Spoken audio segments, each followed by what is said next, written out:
আসসালামু আলাইকুম। SSC 26 batch, congratulations, তোমার এসএসসি পরীক্ষা শেষ। শেষ ভালো যার, সব ভালো তার। শেষ পরীক্ষা ভালো হইলেও ভালো, না হইলেও ভালো, এসএসসি পরীক্ষাটা শেষ হয়েছে, এটাই অনেক। সামনে তোমাদের প্র্যাকটিক্যাল এক্সাম আছে, যেগুলো অ্যাকচুয়ালি বাংলাদেশের নামমাত্র একটা এক্সাম, সেগুলো নিয়ে পরে কথা হবে। অলরেডি এসএসসি পরীক্ষা শেষে এটা ধরেই নিছো, এবং অলরেডি তোমাদেরকে নিয়ে প্রচুর ধান্দা হচ্ছে, প্রচুর ধান্দা পানি, স্ক্যাম, অনেক কিছুই হবে। সো আমার দায়িত্ব, আমি তোমাকে লেজিটলি লাইফের আগামী 10 মিনিটে কিছু সত্য সত্য কথা বলবো, যেগুলা যেদিন মানে সামনে যত দিন যাবে তত আমার কথা তত ফলবে। উদাহরণস্বরূপ আমি বুঝাই বলি, প্রথম দিকে যখন আমি আমারই ছোট ভাই, আমারই ক্লোজ ছোট ভাই রিফাতের ক্লাস নিয়ে আমি একটা কথা বলছিলাম যে ওর ক্লাসটা মনে হয় এত বড় না, ভালো হয় নাই, তোমরা আমারে কমেন্টে আসে উড়ায় দিলা। আমি কিন্তু তারপরে কিচ্ছু বলিনি। ও আমাকে নিয়ে কিছু কথা বলছে, ওর টিচাররা বলছে, আমি কিচ্ছু বলিনি। 2 দিন পরে দেখা গেল তোমরাই তার ক্লাসের ভুল ধরে কিন্তু তাকে উড়াই দিলা এবার। সো কথা হলো যে আমি যা কই, আমি হইলাম মানে আমার পিঠ তো এমনি কয় না, আমার কথা বাসি হইলে ফলে। একটু মনোযোগ সহকারে শুনিও। এখন আসো, এসএসসি পরীক্ষার পরে কি করণীয়? 2টা ওয়ার্ড, জাস্ট চিল। ওই যে একটা গান ছিল না ছোটবেলা গাইতাম, জাস্ট চেও চেও, ওইটাই, জাস্ট চিল, আর কিচ্ছু না। তোমারে কোন টিচার, কোন ভাইয়া, কোন পীর, কোন মানে মনে করো মানে মহাবীর, মহা টিচার, যে যা বলবে কান্দে ফেলাই দিবা।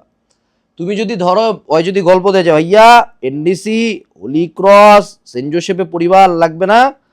যদি কলেজ অ্যাডমিশন দাও তাও 15 দিন আগামী ছুটি। কলেজ অ্যাডমিশন যদি দাও, তোমার যদি এইচএসসি লাইফের পুরা এইচএসসি লাইফের free guideline, academic admission webinar নাম তো শোনাই হোগা, হ্যাঁ, সেটাও যদি ফ্রিতে চাও, ভিডিওর ডিসক্রিপশনে একটা ফেসবুক গ্রুপের লিঙ্ক দেওয়া আছে, ওই গ্রুপে জয়েন দিয়ে রাখবো। ওই গ্রুপে আমরা সামনে ফ্রিতে বিভিন্ন স্কিলও শিখাবো তোমাকে, ঠিক আছে? কলেজ অ্যাডমিশনের প্রিপারেশন হবে। বাট আগামী 15 দিন যদি কেউ টেবিলের আশপাশে আসছো, এটা আমি কইতেছি, যেখানে আমি কইতাম যে টেবিলে মারা যাও, টেবিলের আশপাশে আসো তাহলে জুতা খুলে মারবো। কেন 15 দিনে এত স্ট্রিক্ট কেন আনাস ভাইয়া? কারণ ভাইয়া যদি তুমি কলেজ অ্যাডমিশন দাও তাহলে 15 দিন, আর যদি তুমি কলেজ অ্যাডমিশন না দাও তাহলে আগামী 30 দিন, 1 মাস, একটা লাইন পড়বা না, এক লাইন না। যে যা বলে বলুক, যে এই ভাই এইচএসসি শেষ, এইচএসসি। ভাইয়া আমি তোমাকে একটা কথা বলে দেই, যারা এখন এইচএসসি শুরু করতেছে, তোমার যে বন্ধুগুলা রেজাল্টের আগে বা এখনই নাটক করে ওভার এক্সাইটেড হয়ে এইচএসসির কয়েক জায়গায় ভর্তি হয়ে গেছে, কোচিং শুরু করতেছে, তারপর 2টা দল বের হবে, যারা গুণগত রসায়ন ভেক্টর ম্যাট্রিক্স শেষ করবে, আরেকটা দল বের হবে যারা হলো ক্যালকুলাস শেষ করবে। এদের চেহারা পার্সোনালি মনে রাখবা, অথবা একটা নোটবুক বের করবা। নোটবুক বের করে তোমার যে কয়টা ফ্রেন্ড এখন শুরু করছে ওদের পার্সোনালি নাম লিখে রাখবা। গুনে গুনে যদি আগামী 6 থেকে 7 মাস পরে যখন কলেজে হাফ ইয়ারলি হবে, এরা যদি ফেল না করছে বা এদের রেজাল্ট যদি সবচেয়ে নিকৃষ্ট না হয়েছে, আমার নাম আনাস না, চ্যালেঞ্জ, চ্যালেঞ্জ দিলাম, নাম লিখে রাখো। কারণ এইচএসসি লাইফটা একটা ম্যারাথন, পুরো একটা ম্যারাথন। এবং তুমি বাংলাদেশে যার কাছে যা নাও, ফিজিক্সের বস আছে, এটার বস আছে, এর বস আছে, আমি আল্লাহর রহমত, আল্লাহ আমাকে এই যোগ্যতা এবং সম্মান দিচ্ছে, আমি গাইডলাইনের বস। তোমার পুরো এইচএসসি লাইফে গাইডলাইন আমি দিব, তোমার পুরো এইচএসসি লাইফে কমন আমি দিব, সাজেশন আমি দিব। সো এইটুকু আমার উপর বিশ্বাস রাখো। এখন কথা হলো, তাহলে 15 দিন কলেজ অ্যাডমিশনের জন্য ব্রেক নিব, আর বাকি 30, আর যদি কলেজ অ্যাডমিশন না করি, যে ডিরেক্ট এইচএসসি এলাকার কলেজেই পড়বো, তাহলে 30 দিন ব্রেক নিব। এই ব্রেকটা কেন নিচ্ছি? Why the break? প্রথমত, তুমি তোমার লাইফের স্কুল ড্রেস পরে সর্বশেষ এক্সাম দিয়ে ফেলছো, তোমার স্কুল লাইফ শেষ। তোমার লাইফের যে বেস্ট টাইমটা, মানে দ্য বেস্ট, যেই টাইমটাতে এখন যদি আমাকে বলা হয় আনাস ভাই আপনার কাছে সব কারে নিব, আপনি কোন সময় যেতে চান, every single man and women যারা লাইফে ইস্টাবলিশড হয়েছে তারা বলবো আমাকে একটু স্কুল লাইফে নিয়ে যান না ভাই। The best time of your life is over. আগামী প্রতিটা জীবনের প্রত্যেকটা ছুটি শর্ত অনুযায়ী আসবে। এইচএসসির পরে কোনো ছুটি নেই, সাথে সাথে অ্যাডমিশন, অ্যাডমিশনের পর পর ছুটি একটুও পাবে না, ক্লাস শুরু হয়ে যাবে। ভার্সিটি লাইফের প্রত্যেকটা ছুটিতে তুমি তোমার বাড়ির গেস্ট, তুমি তোমার বাড়িতে আসবা, তুমি হলো গেস্ট, 2-4 দিন ছুটি কাটা আবার হলে চলে যেতে হবে।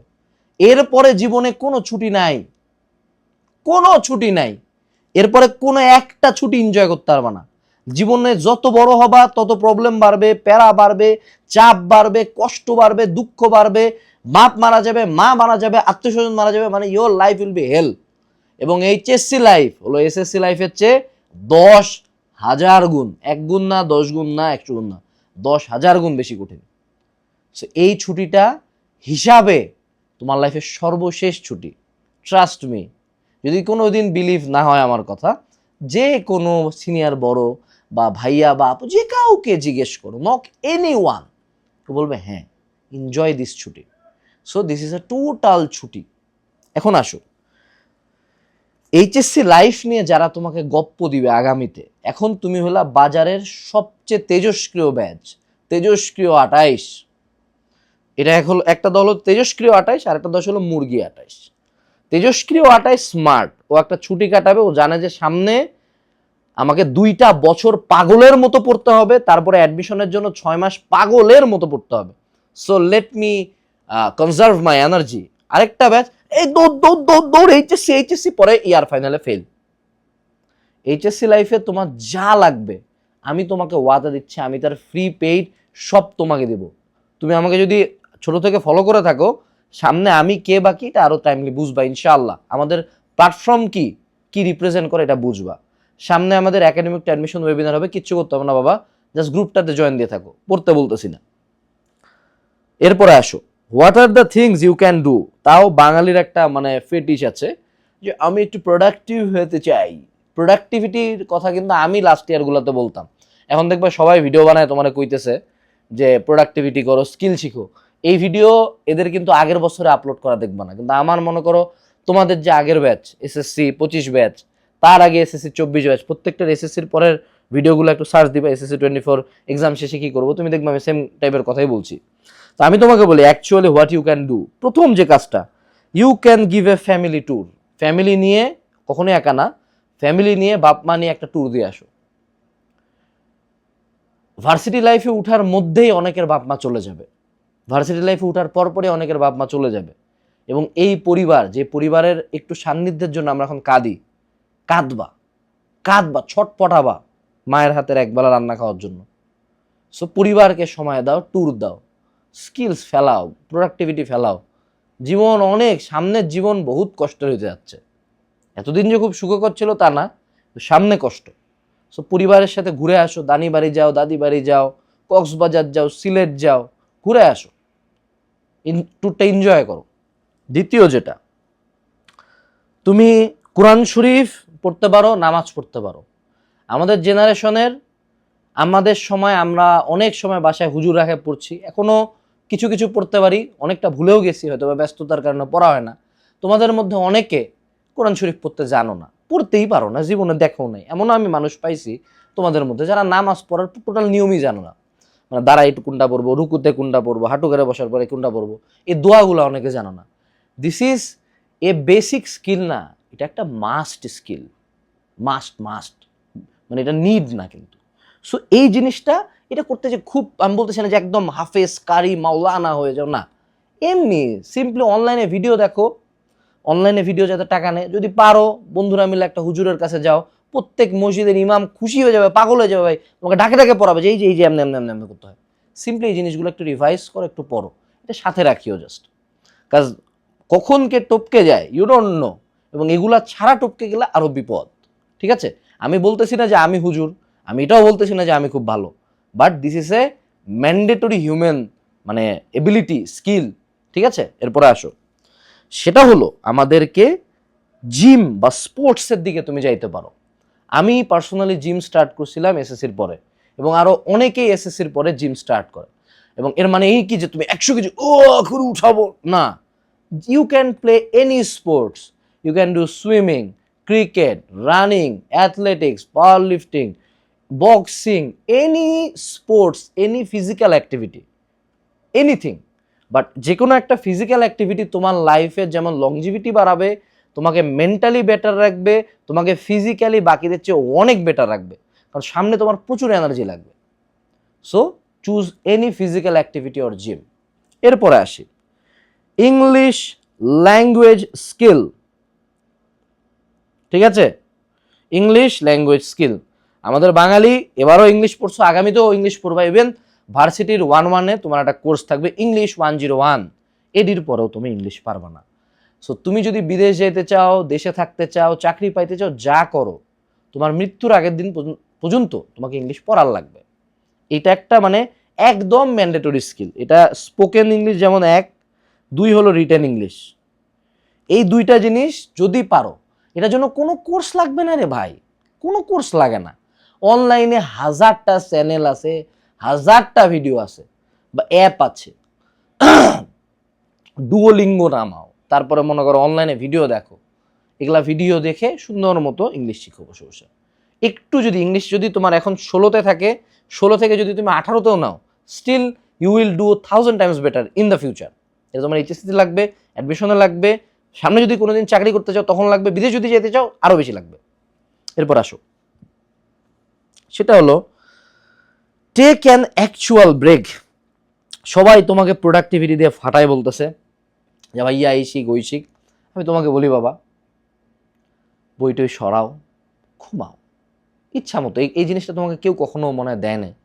জাস্ট লিভ এ চিল রিল্যাক্সড লাইফ, ছাড়ে দাও, লেট গো। খাও, পছন্দের খাবারগুলো খাও, বাইরে খেলতে যাও, ফোন টোন চালাও, ইচ্ছা মতো অনলাইনে যে কয়টা মুভি চাও দেখো, যা মনে করতে চাই করো। 15 দিন ফরগেট এভরিথিং। প্র্যাকটিক্যাল ও নামমাত্র পার্টিসিপেট করে সমস্যা নাই, but forget everything else. You deserve this. কারণ সামনে জীবন যত যাবে, এই যেমন আমরা এখন ঘুমায়ের মাথা আমরা tick tick tick tick tick tick একটা চিন্তা মাথায় ঘুরে যায়, কী হবে কী হবে কী হবে। আমি লাস্ট কবে প্রপার ঘুমাইছি মানে টেনশন ফ্রি, আমার খেয়াল নাই। এরপরে টেক রিলেটেড স্কিলস। এটা বুঝতে হবে যে আধুনিক যুগ, ডিজিটাল বাংলাদেশ, ডিজিটাল পৃথিবী, ডিজিটাল সব কিছুই। প্রথম যে জিনিসটা টেক রিলেটেড স্কিল শিখবে, 1 নাম্বার, মানে এটা মোটামুটি ফরজ পর্যায়ে চলে গেছে এখন প্রত্যেকের জন্য, basic skill AI literacy. Like ওয়ার্ডটা কি? AI literacy, not like that ক্লডের চ্যাট জিপিটির সাথে চ্যাটিং করলাম না। এআই লিটারেসি, যে এআই কেমনি ইউজ করে। It can be Claude, mainly Claude, ChatGPT, Gemini, তারপরে হলো গ্রক, যেগুলো আছে তোমাকে এগুলোর জন্য পেইড কিচ্ছু করতে লাগবে না। ইউটিউবে সার্চ দাও, ইউটিউবে পাবা হাজার হাজার। ইভেন এআইকে তুমি যাই জিজ্ঞাসা তোমার দিয়ে কী কী করতে পারি, এআই দিয়ে এই যে যত coding modding graphics video editing তোমাদেরকে যে যা শিখতে বলতেছে টেক রিলেটেড স্কিল, আমি এরপরে যেগুলা বলবো এগুলা প্রত্যেকটা আগামী 10 থেকে 15 বছরের মধ্যে এভরিথিং উইল বি রিপ্লেসড। আমার কোম্পানির এখন 20% কাজ এআই করে। সো এআই লিটারেসি, এআইতে যত এক্সপার্ট হবা আগামী দুনিয়া দখল করে খেলে দিতে পারবা। আমি এমনও স্টুডেন্টকে চিনি যে এইচএসসির পরপর কোম্পানি দাঁড় করাইছে আর এআই, আর কেউ না, আর এআই। ঠিক আছে, এআই লিটারেসি। 2, সেটা হলো তুমি শিখতে পারো গ্রাফিক্স ডিজাইনিং বা ভিডিও এডিটিং শিখতে পারো। এই যাই শিখবা, choose one thing. Web development, এটা তুমি ওয়ার্ডপ্রেসে শিখতে পারো, কোডেড শিখতে পারো। ওয়ার্ডপ্রেস যদি এখন অবসোলিট হয়ে গেছে এআই আসার কারণে, ধীরে ধীরে কমতেছে এগুলা। অ্যাপ ডেভেলপমেন্ট, অ্যান্ড্রয়েড বা হলো আমাদের অ্যাপেলে অ্যাপ নর্মালি মানুষজন ফ্লাটারটাই শিখে, তুমি যে কোনো একটা শিখো। Choose one thing, app development. যাদের কম বয়সে ইনকাম করার সুযোগ আছে, ইচ্ছা আছে, তারা এগুলো করতে পারো, অ্যাপ ডেভেলপমেন্ট। তারপর তুমি শিখতে পারো ডিজিটাল মার্কেটিং বা এসইও, এগুলো শিখতে পারো। এরকম আমি যে কয়টা বললাম এগুলো হলো বেসিক ফেমাস ওয়ানস। তুমি এর বাইরেও যে কোনো কিছু শিখতে পারো, বাট মনে রাখবে এই পুরা ছুটির মধ্যে কিসে ইনভেস্ট করলে সবচেয়ে ভালো হবে? আনাস ভাইয়াকে টাকা দিলে না, সবচেয়ে ভালো হবে হলো হালকা স্টাইনের ফেসবুক গ্রুপে জয়েন দিলে, যেটা সম্পূর্ণ ফ্রি। ভিডিও দেখতেছো, পজ দিয়ে গ্রুপটাতে ঢুকে থাকো। আর একটা গুগল ফর্ম দেওয়া আছে, একাডেমিক অ্যাডমিশন ওয়েবিনার, নাম শুনবে এই কোর্সের, ওটা ফিল আপ করে ফেলো। বাট সবচেয়ে বেশি বেনিফিট হবে যদি তুমি নিজের উপরে ইনভেস্ট করো। এই টাইমে নিজেকে যদি লেভেল আপ করো, তুমি 1000 টাইমস বেটার হবা। আর শিখবা হলো পাবলিক স্পিকিং। ঠিক আছে, এটা টেক স্কিল না, বাট এটা বেসিক স্কিল। এই যে তোমার সামনে কথা বলতেছি, এটা যে কত লাগে লাইফে তোমার কল্পনার বাইরে। আর অ্যাডোবি, তুমি হলো গিয়া অ্যাডোবি না, Microsoft Word, PowerPoint, Google Sheets, basic computer skills. অর্থাৎ তুমি টেক রিলেটেড একটু এক্সপার্ট হও ধীরে ধীরে। ল্যাপটপ চালানো শিখো, ল্যাপটপ নাই পিসি চালানো শিখো, কিছুই নাই কলেজে স্কুলে যায় পিসি চালানো শিখো, বন্ধুর বাসায় যাও, ফোন নিয়ে সাজিয়ে এ তো করবাই সামনে। ঠিক আছে, এর বাইরেও আমি তোমাদের স্কিল নিয়ে সেপারেট ভিডিও দিব। এখন আসি কিছু মুদ্রা কথায়, দুটা ভালো সাজেশন দেই। পারলে সেলফ হেল্প বই পড়ো, বেটার সেলফ হেল্প বুকস। তুমি সার্চ দিও বা যে কোনো অনলাইনে গ্রুপে পোস্ট করতে পারো। আমি চাইলে তোমাদের ফেসবুক গ্রুপে একটা পোস্টে দিয়ে দিব না যে কি কি সেলফ হেল্প বই পড়া যায়। সেলফ হেল্প বই পড়তে পারো, কিছু ভালো ভালো মুভি আছে দেখতে পারো, যেগুলো অ্যাকচুয়ালি লাইফে দেখা দরকার। এরপরে আসো, তোমাদের মধ্যে অনেকের এখন মনে একটা ভয় আছে, আতঙ্ক আছে যে ভাইয়া এসএসসিতে যদি খারাপ রেজাল্ট হয়, এটা একটা লেজিট ভয়, এটা এটা ভিতর থেকে কুড়ে কুড়ে খাবে যতদিন পর্যন্ত রেজাল্ট খারাপ না হয়। এবং আমি তোমাকে এটুকু অ্যাসিওর করতে পারি, যদি তোমার এই ভয়টা লেগে থাকে তার মানে রেজাল্ট অ্যাকচুয়ালি খারাপ হওয়ার চান্সেসই বেশি। ইয়েস, মেজরিটি মানুষজন জানে তার রেজাল্ট সামনে কি হইতে পারে। বাট এখন তোমাকে কিছু আশার কথা বলি ম্যান, শুনো। ধরো তুমি এসএসসিতে 4.5 পাইলা, সর্বোচ্চ তোমার অ্যাডমিশনে প্রভাব পড়বে যে তোমার জিপিএর উপর যে 20 মার্ক আছে সেখান থেকে 1 মার্ক কাটা যাবে। এইচএসসি লাইফে কোনো কালেই এসএসসিতে কি পড়ছো, বেসিক কেমন ছিল, কিচ্ছু ছিল নাই। আমি তোমাকে বলি, তোমরা যারা স্কুলের 1 থেকে 10 রোল যারা আছে তোমার স্কুলের, এদের পার্সোনালি নামটা আমি একটু খেয়াল রাখো, দেখবা যে এদেরকে এইচএসসিতে ওটা খুঁজে পাচ্ছ না, অনেককে পাবা না, অনেককে দেখবা যে আরে 1 রোল মা ফেল করে বসে আছে। আবার আমার বন্ধু ছিল 50 রোল, নাম ছিল গোপাল, ওমা দেখি মামা দেখি কলেজের টপ 10-এ ঢুকে গেল, কি হলো? So HSC life is all about your effort. এসএসসিতে কি হয়েছে, you can not change that. তুমি যদি 5 পয়েন্ট পাও, আলহামদুলিল্লাহ, IMGPA 5। যদি তুমি 4 পয়েন্ট পাও তাও চলে। মানে তুমি যদি মোটামুটি 3.5 আপ পাও বা মোটামুটি 4 আপই যদি পাও, তুমি অনেক ভালো রেজাল্ট করছো, আগামীতে কোনো সমস্যা নাই। এখন অনেকের মনে এটাও হইতে পারে যে ভাইয়া ভালো কলেজ তো পাবা না। বাবা আবারও বলি, তোমার এইচএসসির পড়াশোনা এনডিসিতে, যদি এনডিসিতে কোনো পরিচিত বড় ভাই থাকে তাকে জিজ্ঞাসা, ভাইয়া আপনি যে এনডিসিতে পড়েন এটার জন্য কি আপনি খুব বড় হেডা হয়ে গেছেন? আমি কি এনডিসিতে না পড়লে কোথাও চান্স পাবো না? এনডিসির গ্রুপ 1-এরও প্রত্যেকটা ছেলে বলবে, না বাবা, না ছোট ভাই, এরকম কিচ্ছু না। হ্যাঁ, আমার কলেজ আমাকে হেল্প করে, it helps me excel, but আমি যে কোনো কলেজে যদি নিজে এফোর্ট দিয়ে এইচএসসি লাইফে পড়ি, I can change the total history. ঠিক আছে? সো তোমার কলেজ তোমাকে ডিফাইন করেন না, তুমি তোমার কলেজকে ডিফাইন করো। সো এই যে এসএসসি রেজাল্ট যদি খারাপ হয়, সর্বোচ্চ যেটা হবে, আগামী 3 থেকে 4 দিন রেজাল্ট দেওয়ার পরে মানুষে কথা কবে, এইচএসসিতে উঠে এমনিও সবাই মারার উপরে থাকবে, কারোই খেয়াল থাকবে না। আমাদের কেউই এসএসসি রেজাল্ট নিয়ে কেউ চিন্তা করেন না। তারপর বৃত্তি রেজাল্ট দিবে কলেজ শুরু হওয়ার মোটামুটি 6 মাস পরে। ততদিনে সবাই কলেজে অ্যাডমিশন, একাডেমিক নিয়ে পাগল, কারো বৃত্তি নিয়ে কোনো মাথা ব্যথাই নেই। আর 2 দিন পরে আলটিমেটলি মেইন মানে সূর্য চন্দ্রের মতো আকাশে ভাসে উঠবে, যে চাঁদ হবে হলো এইচএসসি রেজাল্ট, আর সূর্যের মতো জলজল হবে অ্যাডমিশনের রেজাল্ট। অ্যাডমিশনের রেজাল্ট দিয়ে এই যে আমি এখনো কিন্তু বুয়েট বেচেই খাই। সো ওইটাতে চিন্তা করো, এইটা নিয়ে যা হয়েছে লেট গো করতে হবে। ঠিক আছে? লাস্ট বাট নট লিস্ট একটা কথা বলে দিই, শুনো। ছুটিটা পাচ্ছ, ছুটিটা কাটাও। সামনে তোমাদেরকে যা যা লাগে আমি গ্রুপে দিতে থাকবো, ভিডিও দিতে থাকবো। কিন্তু একটা জিনিস আমি তোমাকে ওয়াদা করতেছি, তুমি এসএসসি লাইফে তোমার যত বাধা হয়েছে, যা হয়েছে, আমি কিন্তু তোমার পাশে ছিলাম, তোমাকে কনস্ট্যান্টলি দিয়ে গেছি। আমি হয়তো বা অত ফ্রি ক্লাস নিতে পারি না, আমি তো টিচার না, কিন্তু আমি তোমার মেন্টর, আমি তোমার বড় ভাই। এবং আগামী এইচএসসি লাইফেও আমি এবং আমার প্ল্যাটফর্ম ইনশাল্লাহ তোমার প্রত্যেকটা স্টেপে পাশে থাকবো। মনে রাখবা, আমি তোমাকে কখনো এইটা বলি না যেটা তুমি শুনতে চাও বা যেটা শুনতে ভাল লাগে, আমি তোমাকে ওইটাই বলি যেটা সত্য। ডিসক্রিপশন চেক দিও। আসসালামু আলাইকুম, welcome to HSC life, tata.